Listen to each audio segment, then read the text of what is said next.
ആഗ്രഹം ഉണ്ടായിരുന്നു. അതിനനുസരിച്ച് കിട്ടിയ മേഖല വർക്ക് ചെയ്യായിരുന്നു.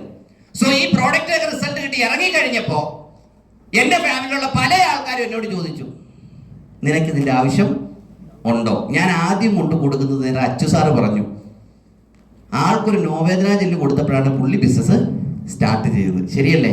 അങ്ങനെയാണെങ്കിൽ ഞാൻ ഒരു അച്ചു അരവിന്ദിന് കൊടുത്തപ്പോൾ തന്നെ പുള്ളി സ്റ്റാർട്ട് ചെയ്തതാണോ? 100 കണക്കിന് ആൾക്കാർക്ക് കൊടുത്തിട്ടുണ്ട്. ചില ആൾക്കാർ ആ പ്രൊഡക്റ്റ് വാങ്ങിയിട്ട് എന്നോട് ചോദിച്ചു, മുഖത്തോട് വളരെ സങ്കടത്തോടെ നോക്കി, അതൊരു നെടുവീർപ്പാണ്. എന്തു പറ്റി മോനെ?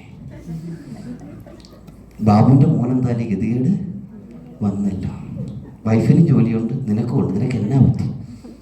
അപ്പോൾ ചില ആൾക്കാരെ കൺവിൻസ് ചെയ്യാൻ പറ്റത്തില്ല. പ്രൊഡക്റ്റിൻ്റെ ക്വാളിറ്റി എനിക്കറിയാം. ഞാനും അവരെ നോക്കിയിട്ട്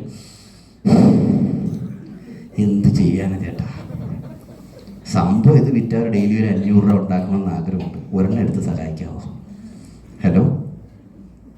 അല്ലാതെ വേണമെന്നുണ്ടെങ്കിൽ ആ മനുഷ്യൻ്റെ ചോദ്യത്തിന് എനിക്ക് നെഗറ്റീവ് ആകാം, ഇല്ല എന്നുണ്ടെങ്കിൽ എനിക്ക് തർക്കിക്കാം. ഞാൻ ചെന്ന എന്തിനാ? കച്ചവടം ചെയ്യാനാണ്. അതിപ്പോൾ കച്ചവടം ചെയ്തിട്ടേ പോരുള്ളൂ.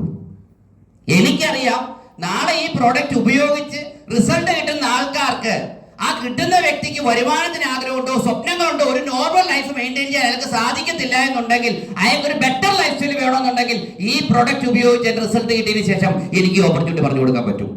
അങ്ങനെ ഒരു ബെറ്റർ ലൈഫ് ആഗ്രഹിച്ചു വന്നൊരു വ്യക്തിയാണ് നിങ്ങളുടെ മുമ്പ് 20 കോടി രൂപയുടെ കച്ചവടം കഴിഞ്ഞു വിടുന്നു പറഞ്ഞത് അച്ചു അരവിന്ദൻ. ഒരു പ്രൊഡക്റ്റ് കൊണ്ടെത്തിച്ചതാണ്. ഇങ്ങനത്തെ 10